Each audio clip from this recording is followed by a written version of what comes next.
Hello and what is up everybody? I want to welcome you back to my channel for today's video. I am super stoked for today's video. I am doing a guide on a spec that I hold close, near and dear to my heart. I've been playing this class basically throughout my entire WoW career, and I am so excited because Blood DK is phenomenal right now. We're going to take a dive into their toolkit and how you can get the most out of your Blood Death Knight and how you can start taking on those Mythic Plus dungeons. I want to take a moment to wish everybody a happy new year. 2021 is upon us, and I know 2020 was one heck of a year, and I know me personally, I'm glad that it's in the past, but I'm ready to move forward, and I've set a goal for myself for this year to try to hit 500 subscribers. I wanted to set a realistic goal, and I also want to get a video out every week. So with all that being said, let's hop right into it, guys.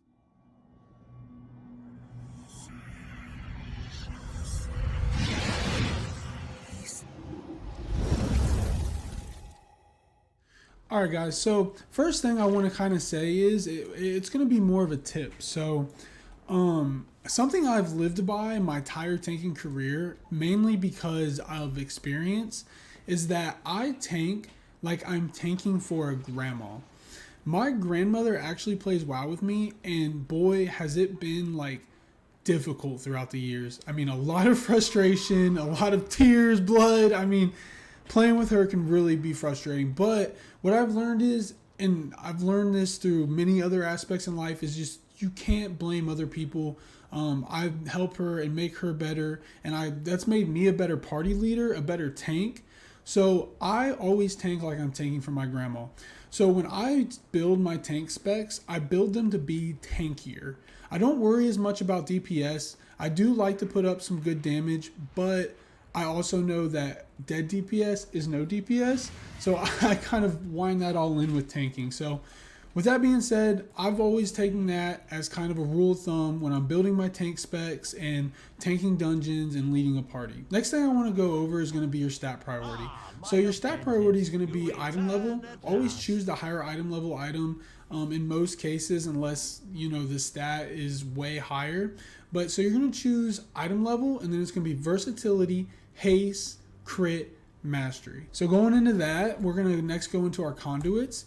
I would start going with the double endurance on your, I know most of us are sitting around renown level 18 right now. By the time this video gets out, you might be able to push 21. For right now, most of us are sitting around 18. With that being said, your two endurance conduits you're going to want to go for is going to be Hardened Bones and Meat Shield. Hardened Bones makes it so while Lichborn is active, the damage you take is reduced by 7.2%. So that does increase higher item level. Unfortunately, I only have the 171 right now, but it does increase the higher the item level is. And then your Meat Shield increases the duration of Dancing Rune Weapon by 3 seconds. And while active, your parries increase your maximum health by 2.6%, stacking up to 2 times. So always having that bigger health pool is a big bonus. And not only does it do that, but it increases the duration by 3 seconds, which is just all in all a great conduit to have. So next we're going to go into what your talent tree should roughly look like going into a Mythic Dungeon. So for our first tier, we're most of the time going to be running Heartbreaker. Heartbreaker generates 2 additional runic power per target hit. So in Mythic Plus, when you're doing mostly AoE pulls, and then you're going to start with putting down your Death and Decay, which makes it so your Heart Strike's actually going to hit up to 5 targets. So you're going to be generating way more runic power when you're taking the Heartbreaker talent.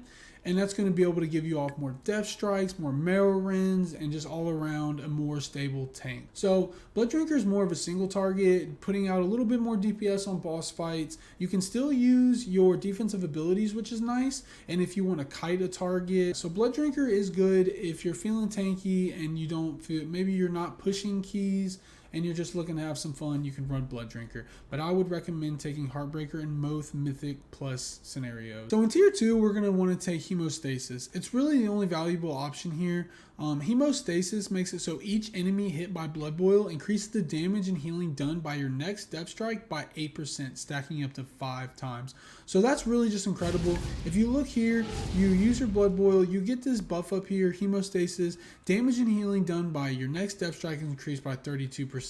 So we're going to go build up some runic power. Now we're gonna hit our Death Strike. So we're healing for 8,025. Now, when we don't have hemostasis, we're hitting for 5,732. So about 3,000 more healing per Death Strike when hemostasis is up. So that's a huge heal output, and you want to make sure that you're running hemostasis. For tier 3, we're going to run Foul Bulwark.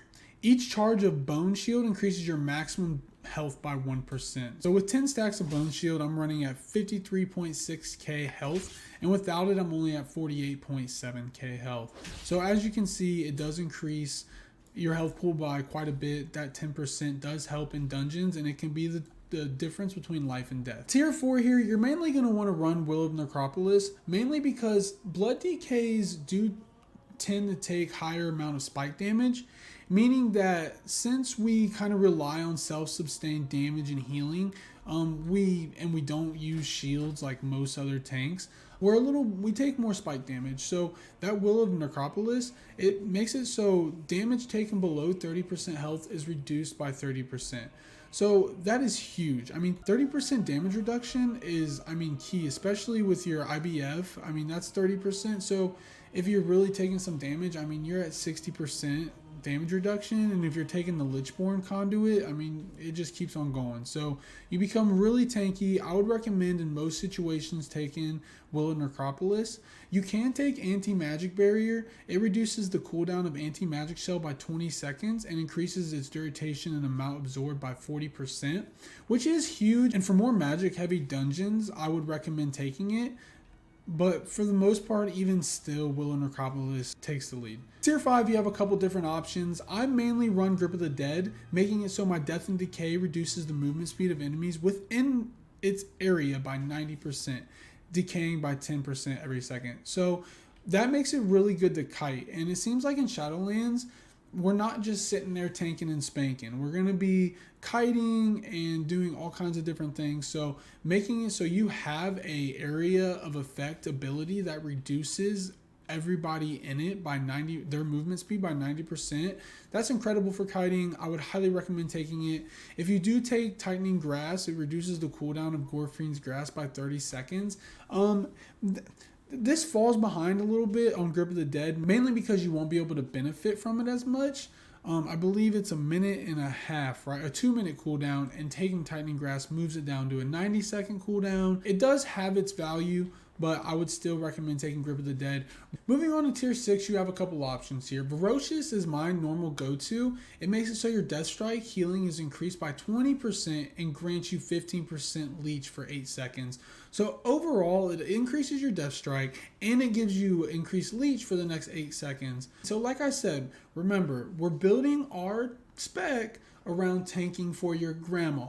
So with that being said, your other option is Bloodworms. Now, Bloodworm deals minor damage to your target for 15 seconds and then burst, healing you for 15% of your missing health. If you're a tank that likes putting out high damage and you can handle it, Bloodworms would be the way to go. So for our final tier here, Red Thirst takes the lead pretty much by a really high margin, reducing the cooldown of your Vampiric Blood by 1.5 seconds per 10 runic power spent. It's really kind of OP. You got to think, our rotation is built around using our Death Strikes, and our Death Strikes cost 45 runic power. So every time you use your Death Strike, you're reducing the cooldown of your Vampiric Blood by 6 seconds. 6.5, I believe, seconds. So it's really OP. It's already on a 1.5 minute cooldown. So really it just chops it. Basically it makes it so you can use your Vampiric Blood on cooldown. And it's a really OP talent. I would recommend taking it. Now, if you're finding yourself to be getting one shot a little bit more, maybe you're new to the spec and you don't know the fights and you're messing up the fights a little bit, I would maybe take Purgatory. Purgatory is a good cheat death if you're kind of learning the fights, you're maybe new to Blood DK and you find yourself dying. Purgatory can prevent that, but all in all, on a throughput scale, Red Thirst is better. Next, we're going to be talking about rotation. So like I said earlier, our rotation's basically built around getting off as many Death Strikes as we can. So look, I'm going to come up here. I'm going to go ahead and build my Metal Ring stacks. I'm going to get some unit power. Boom, Death Strike.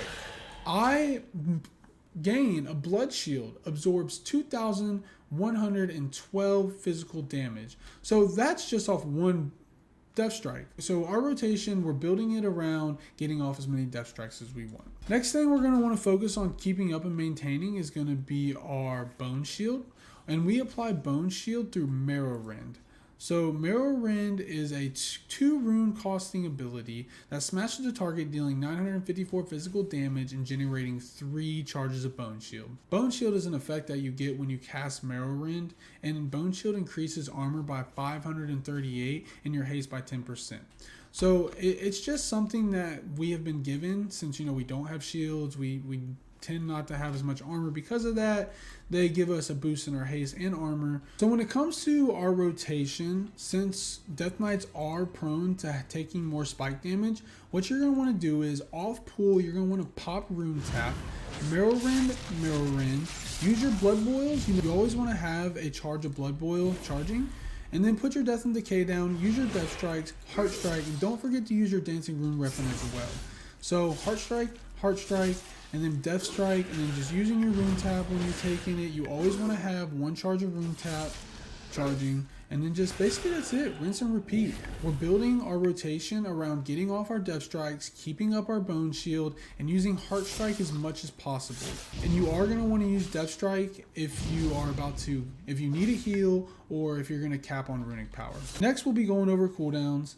So our cooldowns are basically endless. I mean, not only are we using Red Thirst, which makes it us constantly popping our Vampiric Blood, but our Rune Tap is only on a 25-second recharge. Rune Tap is good to mitigate boss damage.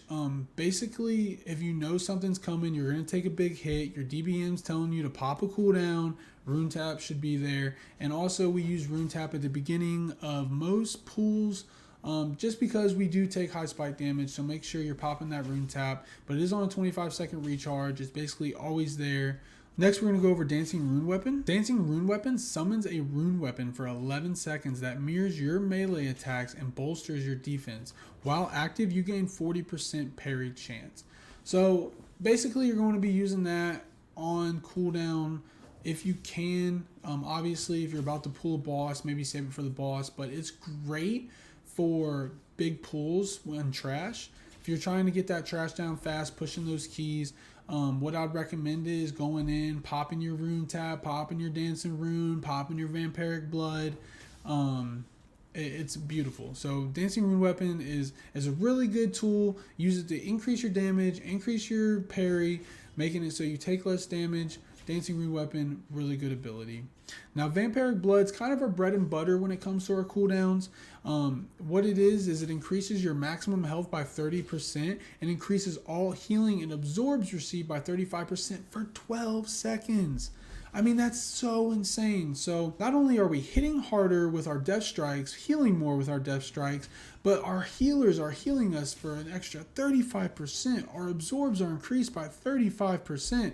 Vampiric Blood is beautiful. So after that, our biggest cooldown is going to be Icebound Fortitude. Your blood freezes, granting you immunity to stun effects and reducing all damage you take by 30% for 8 seconds. Icebound Fortitude is a 3-minute cooldown, but it does so much for you. You can get out of stuns and reduces all damage taken by 30%.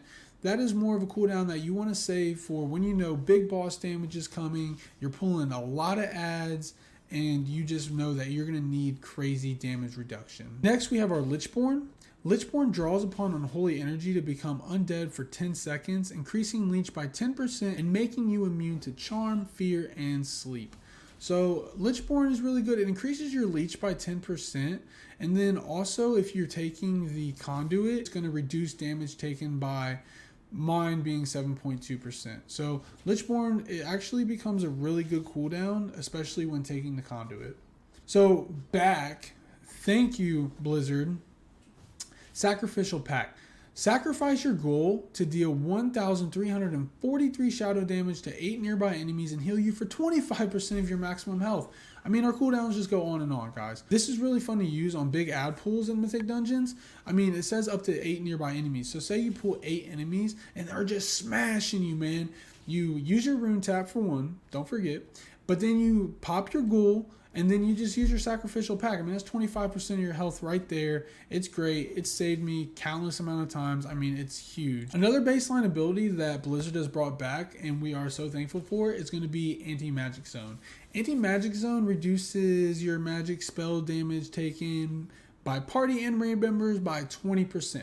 So Anti-Magic Zone is awesome. The really cool thing about it is that you can place it wherever. So click it over here, it's going to drop over here. So if you see a teammate standing in something, magical, you can put it there and save his life, and he can thank you later.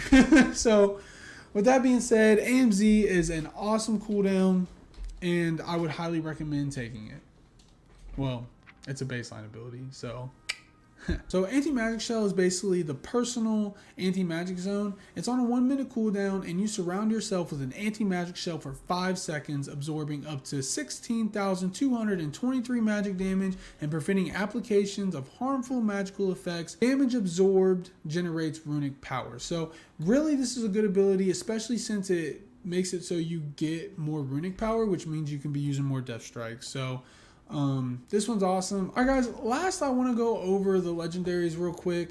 Unfortunately, due to having a full-time job and trying to put these videos out, I have not had the time to farm out our best in slot, which is going to be Super Strain. So your Frost Fever, Blood Plague, and Virulent Plague also apply the other 2 diseases at reduced effectiveness. So the thing is it's going to be a huge DPS output, but your Frost Fever generates runic power. So again, when you're generating runic power, you're putting out more death strikes, healing more, and you're able to maintain your bone shields and just everything. So Super Strains are best in slot. Right now I'm running Brennendor's Might.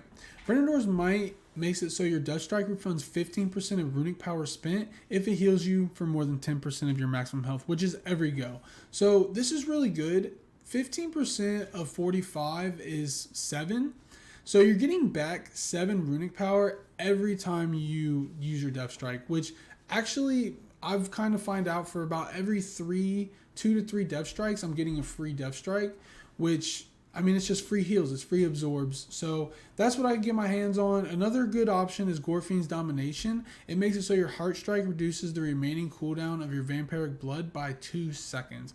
So not only are you constantly using Death Strike, but you're constantly using Heart Strike. And that stacked with Red Thirst is going to just make it so your Vampiric Blood is just, I mean, it's always off cooldown. I mean, it lasts for 12 seconds. Basically, that 12 seconds is going to be your next cooldown. So Gorfine's Domination is really good. I would recommend prioritizing Super Strain, Brennendor's Might, and then Gorfine's Domination. Alrighty guys, well that is it for today's video. I hope that you found this guide useful and that you can dive into your Blood Death Knight and find it as enjoyable as I do. Again, I want to wish you guys a happy new year, and if you found this content enjoyable, please leave a thumbs up, subscribe, and ring that bell. It's 2021 guys, and my goal is 500 subscribers by the end of the year. I really appreciate you guys, and until next time, stay frosty.